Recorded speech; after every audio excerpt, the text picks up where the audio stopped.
Chapter 8, Spirit as Collectivity, Antigone, or the One into Two. We must now cross that seemingly decisive boundary that separates the chapters dealing with consciousness and individuality from those explicitly concerned with spirit or Geist, which is to say with collective life as such. In reality, however, this boundary also serves to make clear retroactively how much of the earlier chapters is already implicitly or explicitly interpersonal and even, in some instances, social. For example, it will be necessary to return to the master-slave dialectic in order to judge to what degree this moment is to be considered an historical event and to what degree it is a persistent structure. Whether these two perspectives can somehow be combined dialectically is an open question, which is to say that it is a question I am tempted to answer negatively. For qua event the struggle that eventuates in the master-slave relationship would seem to be something on the order of a myth, like that notion of a social contract of some kind which seems foreshadowed in it. It is, in other words, a narrative of origins and to that degree would seem to be, whatever else it is, an illicit form of philosophical thinking, all the more questionable to the degree to which it has genuine rhetorical or representational power. It should be noted that there seem to be two such myths in Rousseau. Alongside his version of contractual origins, we find his denunciation of private property in the second discourse. Whoever first says, "This is mine," to be sure, it is possible to consider such a narrative of origins a mere trope, like the opposing one of genealogy, a device for articulating and representing a structure rather than for claiming to stage an event. But at this point it would seem indispensable to consult the richest commentary on this particular episode, namely the historically influential one of Alexandre Kajev, whose lectures, 1933 to 1939, in many ways constituted an explosive reinvention of Hegel leading in too many directions to be exhaustively explored here.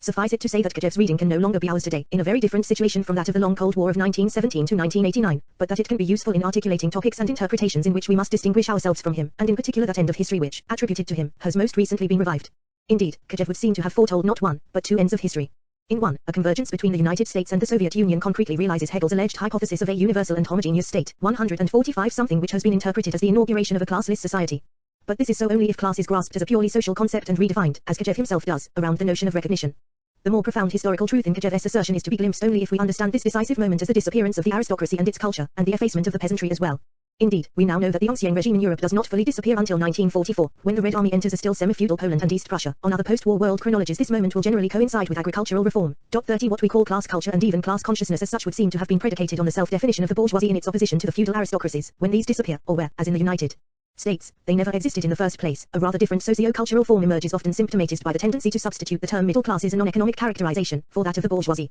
This new universal subject, which today we find everywhere on the post-colonial globe, is democratic not so much in the sense in which each individual is henceforth recognized, as Kajev sometimes seems to imply, 145 to 146, but rather by virtue of that demand of each subject for equal recognition and that egalitarian hatred of special status and special privileges that can also be characterized as a plebeian class consciousness, and that is to be found in all the populations of the world today. And not only in the American lower middle classes or the post-Soviet, post-socialist masses. China too, after the Cultural Revolution, emerged as a population stripped of the old pre-revolutionary reflexes, and the Indian theorization of subalternity also has as its object another such a homogeneous and universal individuality, which is clearly not incompatible with the rush to make money in the New World system. But it is important not to confuse this henceforth mass cultural mentality with the economic conception of social class, nor to attribute to it either the end of class struggle or the emergence of some new kind of radical democratic impulse on the political level. As for the end of revolution and ideology which Kajev is also supposed to have foretold in his theorization of the end of history, it seems clear enough that in globalization and postmodernity these will not take the same forms they wore historically in a world in which remnants of the Ancien regime still persisted, or in other words in the period we still call modernity. The other end of history theorized by Kajev takes shape in his reading of absolute spirit, which he wishes to represent in some anthropomorphic way as he did in his evocation of Napoleon, to which we will return.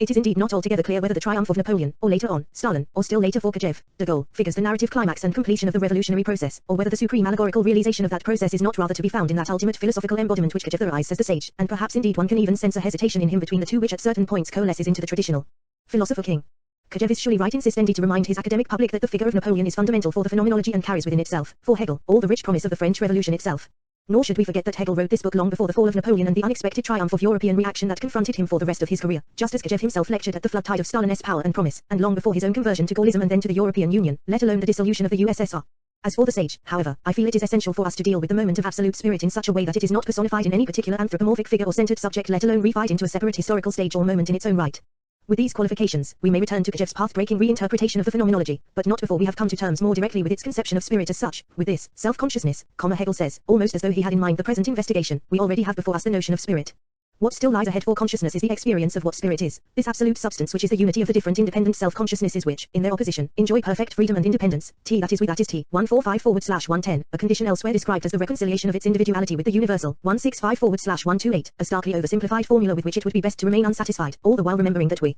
have already identified the universal with language rather than with some reified entity imagined to be the social totality. Indeed, such reconciliation is not at all to be understood in terms of the stereotypical struggle between the individual and society, but rather glimpsed at an earlier moment in which society as an entity has not yet really coalesced. This is, indeed, what the famous Antigone chapter gives us to witness, as it serves as a first panel, the emergence of the polis now conceived as pre-modern or even tribal society, in a triptych which pointedly excludes the Middle Ages, already referenced in the unhappy consciousness, jumping ahead to secular, or emergent modern, society in the period of absolute monarchy, and then the revolutionary moment of 1789 and the end of the old regime. I will not comment at any great length on Hegel's reading of Sophocles' play, which has already given rise to an elaborated tradition still very much alive today. 31 1 do side with those who, following the later Hegel's insistence on the necessarily equivalent positions of Antigone and Creon, and on the implication that tragedy always presupposes an irresolvable historical conflict between two forces that destroy each other. For on Hegel's reading, not only is Creon himself destroyed along with his victim, but with both the very form of the polis is itself irredeemably shattered, necessarily giving way to that very different expansion of a single triumphant city-state into the Roman Empire. The tragedy called Antigone is therefore a contemplation of history as such, in all its most irreconcilable singularity. No synthesis can come of this moment, no optimistic theodicy can encompass it, not even the success story of the state as such. Antigone testifies to the existence of problems that cannot be solved, and as such utterly invalidates the myth of Hegel as a teleological thinker.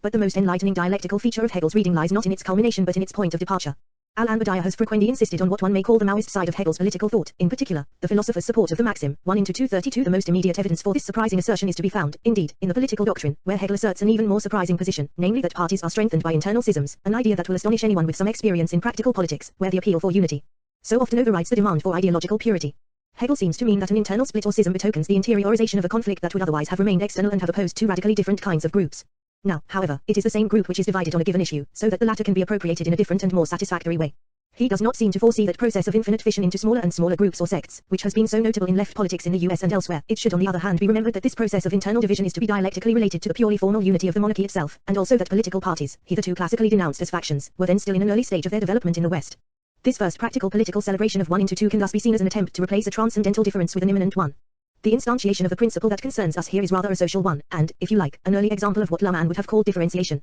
Indeed, what I want to argue is that the primordial opposition the Phenomenology's Antigone chapter seems to stage should rather be understood as the emergence of an articulated society as such. It would seem that for Hegel we must imagine those first human collectivities that precede the emergence of organized societies as mere simple substance. They have as yet no articulated content, since content can only be generated by differentiation itself. Such social groups are something like the collective equivalent of that abstract reason or abstract unity we have already confronted in figures like epistemological consciousness or that empire in which there exists only one individual, the despot. But Hegel's watchword, we have already quoted it before, is that of a negativity which is in this respect fundamentally division, his scorn being reserved for that difference which is no difference and which therefore makes no difference. Spirit is, in its simple truth, consciousness, and forces its moments apart. Schlag sein Moment auseinander, 327/266. He reads this first moment of the community in terms of an opposition between consciousness and self-consciousness, but as we have seen, this is only one possible thematization of the pure form of opposition, and in our present chapter it will quickly be replaced by a different one. Spirit is, in its simple truth, consciousness, and forces its moments apart. Action divides it into substance, and consciousness of the substance, and divides the substance as well as consciousness. Substance, as the universal essence and end, stands over against the individualized reality. The infinite middle term is self-consciousness which, being the implicit unity of itself and substance, now becomes that unity explicitly and unites the universal essence and its individualized reality.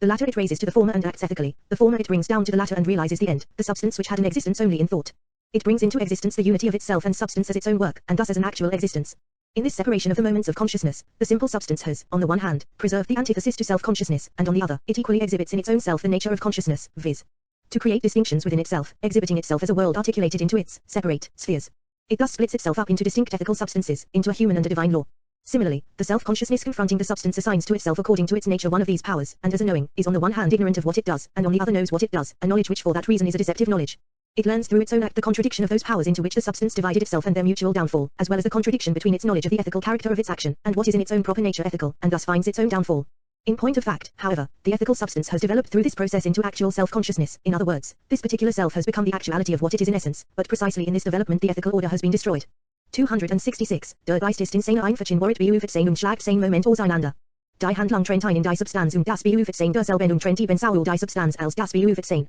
Die Substanz tritt, als algemeens was een Zweck, sich als der Verinselten Wirklichkeit gegenüber, die unendlich ist das selbst beübt sein, welches, an sich Einheit seiner und der Substanz, es nan für sich wird, das algemein was sein Verinselt Wirklichkeit bringt, die zu jenem Erhettungsseitig handelt, gen zu dieser Heranterbringung den Zweck, die nergedacht Substanz ausführt, es bringt die Einheit sein selbst und der Substanz als sein Wirkung damit als Wirklichkeit hervor. In die Auseinandertritten des Bewusstseins hat die einfache Substanz den Gegensatz teils gegen das Selbstbewusstsein erhalten, teils stellt sie damit ebenso in ihr selbst die Nature des Bewusstseins, sich in sich selbst zu unterschieden, als ein in ihrer Massen geltete 12 DA. Sie spaltet sich also in ein unterschiedenseitiges Wissen, in ein menschliches und göttliches Gesetz. Ebenso das ihr gegenüber treten die Selbstbewusstsein teils sich nach seinem Wissen der einen dieser Macht zu, und als Wissen in die Unwissenheit dessen, was es tat, und in das Wissen desselben, das deswegen ein betriegenes Wissen ist. Es erfährt also in seiner Tatsache den Widerspruch jener Macht, worin die Substanz sich entschwit, und der Gegensatz des Dorang, wie den Widerspruch seines Wissens von der Sittlichkeit seines Handelns mitdem, was und für sich sittlich ist, und findet seinen eigenen Untergang. In der Tat aber ist die sittliche Substanz durch dies Bewegung zum wirklichen Selbstbewusstsein worden oder dieses Selbst und für sich seienden, aber darin ist eben die Sittlichkeit so grundlegend.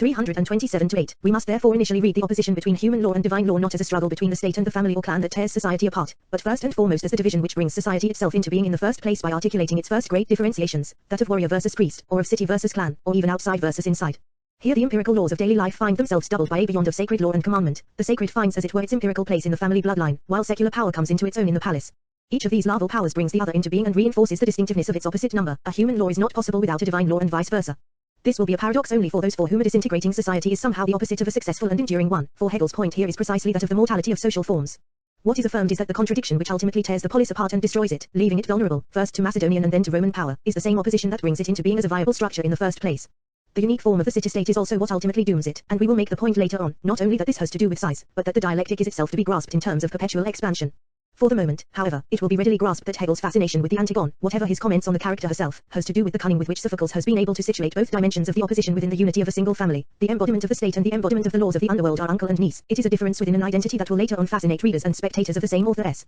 Oedipus Tyrannus, and it would also be tempting to speculate on the dramatic potentialities of uncles in general, as in Hamlet or in the anthropology of matriarchy. At the same time, the qualitative differences within this representation, as testified by the tendency to admire Antigone and to find Creon a relatively weak and inept embodiment of state power, are themselves the expression of the incommensurability of the two dimensions at odds here. Creon's combination of rigidity and vacillation is clearly very different from the heroic determination and melancholy of Antigone, as different as beauty is, not necessarily from ugliness, but from awkwardness and gracelessness, from the externality of caricature and of state rhetoric. It is as if two radically distinct modes of representation were marshaled within a single representational project, betraying their more fundamental structural variance by way of the appearance of mere stylistic distinction. But here too the dialectic of identity and difference cuts across all these levels. It is the original unity of the two levels into which the social substance has divided that allows them to be represented within a unified narrative, while it is the radical distance from each other of the irreconcilable forces in question that strains at the representational surface and generates that dissonance that expresses the unified meaning of tragic contradiction.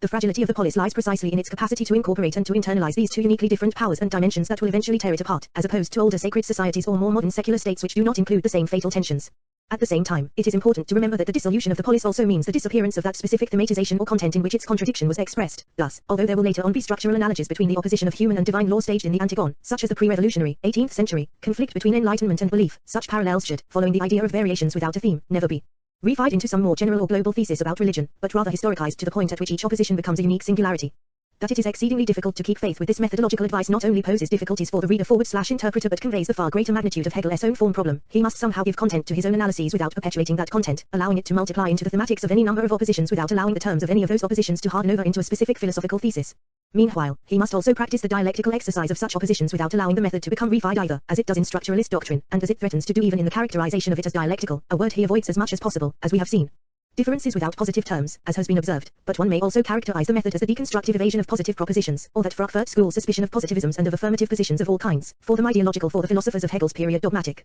A somewhat different defamiliarization of all this is offered by Michael Forster S. Hegel and Skepticism, which usefully demonstrates the kinship between the Hegelian critique of the stand, or externalized and reified thinking, and the equivalence of ancient skepticism, which set itself the task of inventing the most persuasive arguments against any affirmative position or proposition. As against these methodological analogies, we must also set Hegel's own dictum, that subjectivity must always divide, or in other words that it must always become concrete by dividing itself, which is to say that it must always give itself the thematic content of a specific opposition. We cannot, in other words, fulfill such injunctions against positivity by persisting in indeterminacy. We must give ourselves over to the determinate and make our way through such specific content and thematics until we come out the other side, a requirement that seems to me to distinguish this dialectic from the more absolute skepticism of deconstruction. Indeed, we find that if we persevere long enough in the terms of a given moment's opposition, those terms undo themselves, to be sure giving rise to new ones. But this process of flux and perpetual transformation and fission must not itself be reified into a philosophical or sociological notion, as Luhmann does with his named concept of differentiation, whose kinship with the traditional dialectic he freely acknowledges. 33 Meanwhile, the more difficult problem lies, not in the dissolution of a given opposition and its historical transformation into something else, so much as in the beginning of the whole process. Are we to imagine, in other words, and as our own exposition here has tended to suggest, that before the Antigone contradiction, the social or spirit was a kind of amorphous unity, without shape or form?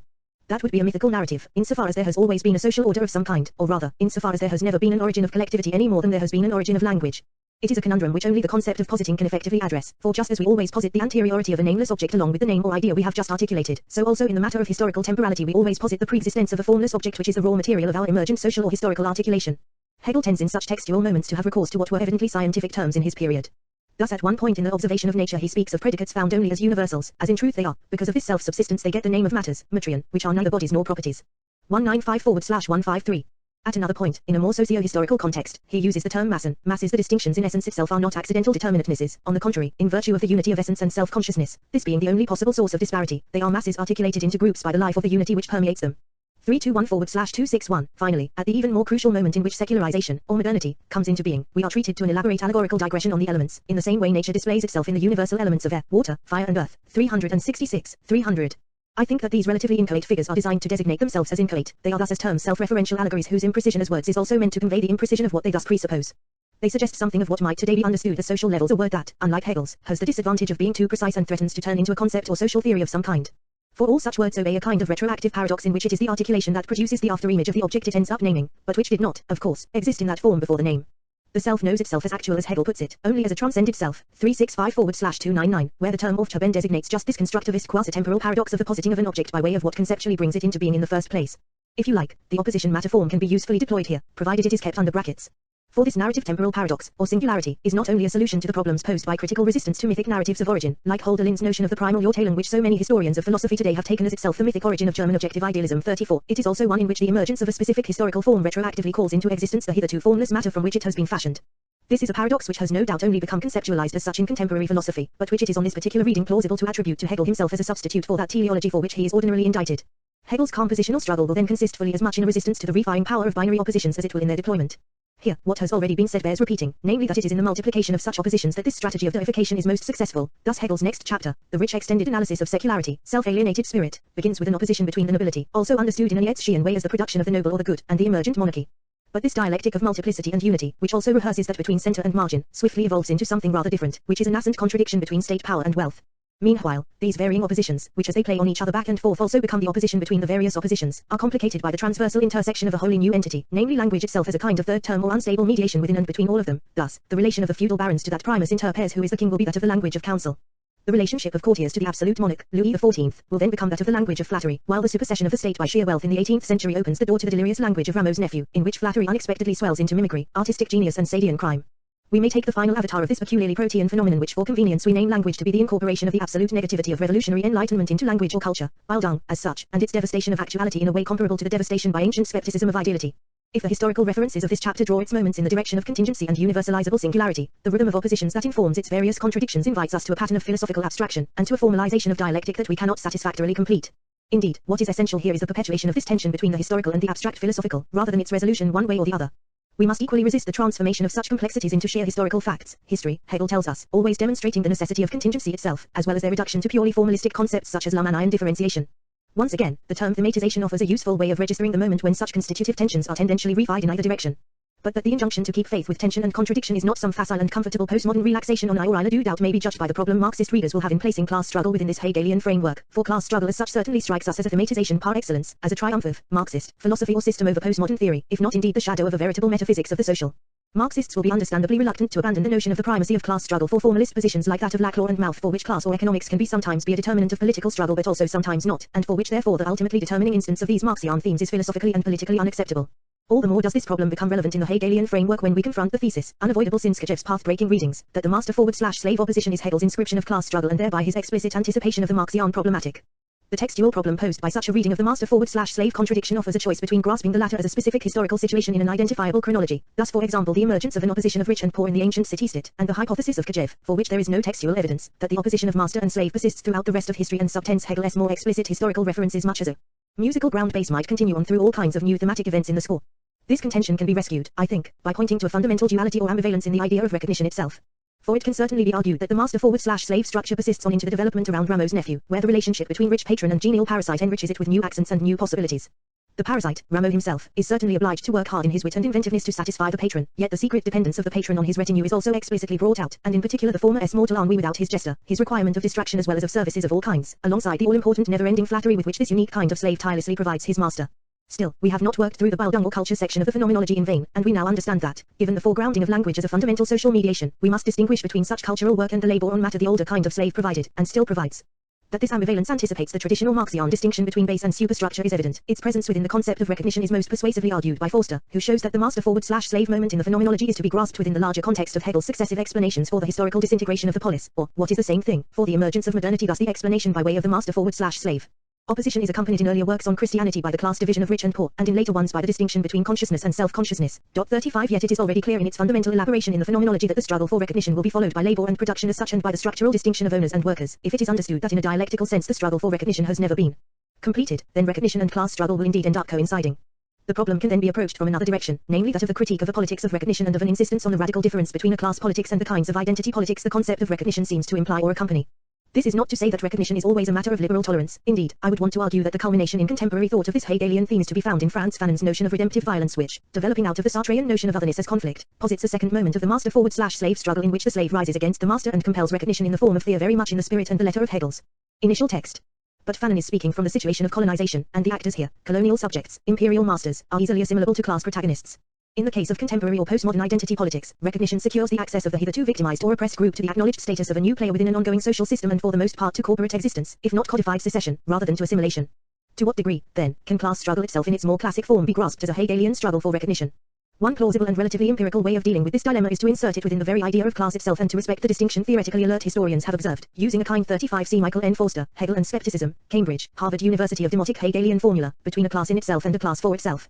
It is a distinction which then reorients the problem around the emergence of class consciousness, the making of a class as a self-conscious political agent, in E.P. Thompson's formula, rather than on the structural fact of class division and function on the one hand, or the cultural and superstructural phenomenology of achieved class consciousness on the other. For this second distinction is very much that of the traditional Marxian opposition of base and superstructure, the emphasis on emergence serving as a perhaps equally traditional mediation between the two traditional versions. Yet from that older perspective, Hegelian recognition would seem to fall on the cultural or superstructural, phenomenological side of the divide, and to risk effacing the more concrete conditions of economic exploitation and of the structure of production as such. Indeed, it may well be asked to what degree class consciousness is a matter of recognition in the first place. It is not at all clear that the dynamic of working class consciousness turns on its recognition of the bosses as such. One could make a stronger case for its opposite number, ruling class consciousness, which generally comes into being as a political project when the threats of the emergence of a working class are first registered, in such a way that the consciousness of the latter, in Hegelian terms, the recognition of the slave as an existence and a danger, precedes the consciousness of the master as an organized ideology. But this is perhaps to underestimate the existence of that other form of oppositional class consciousness which precedes the emergence of industrial labor and expresses itself in the rage against hierarchy and the arrogance of status and against the haughtiness and ostentation of the elites and the enforcement of caste-like distinctions and prohibitions. This kind of passionate lived class indignation seems from one standpoint to be far more cultural than a modern working class consciousness, and also explicitly to include the struggle with the other within itself by positing the reciprocity of the class enemy, the constitutive insolence of the aristocracy, within its own structure.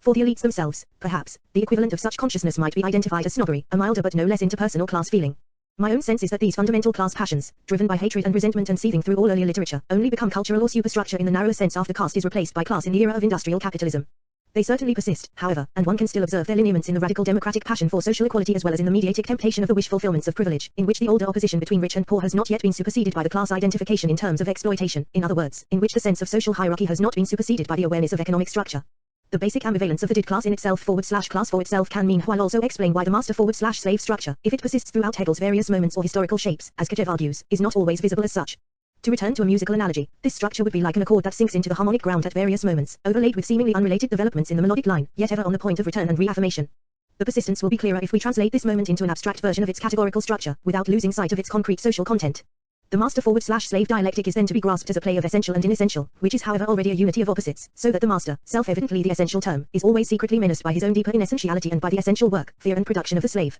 This dialectical ambivalence then clearly returns in the Antigone, in which a seemingly essential state power is in reality displaced and overturned by Antigone's essential sacrifice. But here already other features or levels of the foundational moment have begun to shift, for although Antigone herself remains the place of self-consciousness, her identification is with the family and the private realm of the household, and no longer with work or production as such. It is a shift then perpetuated in the most dizzying fashion in the long history of secularization, in which the barons are first essential and then inessential and displaced by the new royal center, itself slowly crowded out by the centrality of money. The position of the slave has now become sheer sycophancy, the former feudal barons becoming mere parasites and court jesters at Versailles, their function then officially assumed in the 18th century by the retinue of professional flatterers dramatized by Rameau's nephew.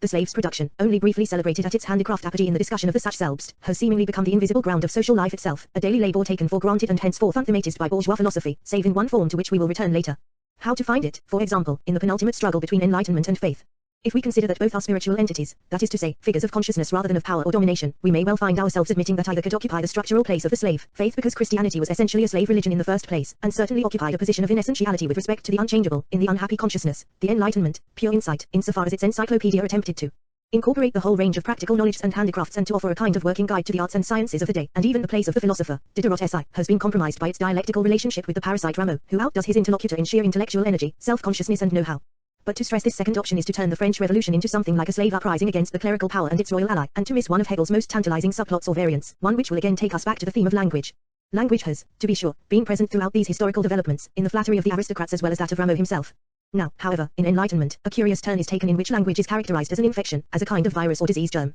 At first, the strange comparison seems to be merely a way of emphasizing the vulnerability of orality. You cannot shut your ears the way you shut your eyes, and the irresistible interpersonality of the medium itself. The tea that utters itself is heard or perceived. It is an infection, Ansteckung, in which it has immediately passed into unity with those for whom it is a real existence.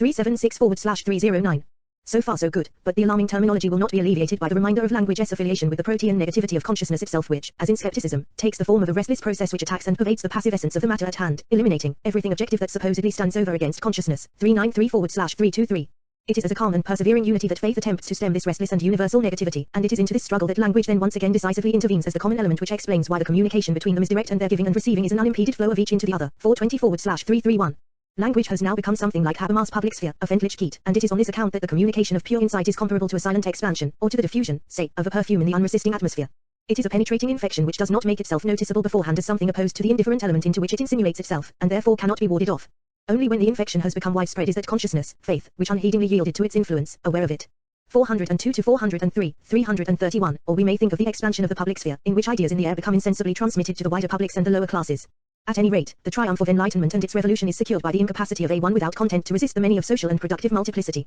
Yet at this point, with the defeat of faith the difference between belief and its opposite number vanishes, and with this difference without a difference we enter into the universal domination of absolute freedom, or in other words, revolution as such. But at this point we have also begun to approach Hegel's own present, like that horizon over which the ancient mariners feared to reach the end of the world itself. It is that horizon we must now interrogate as Hegel famously evokes it in his idea of the end of history.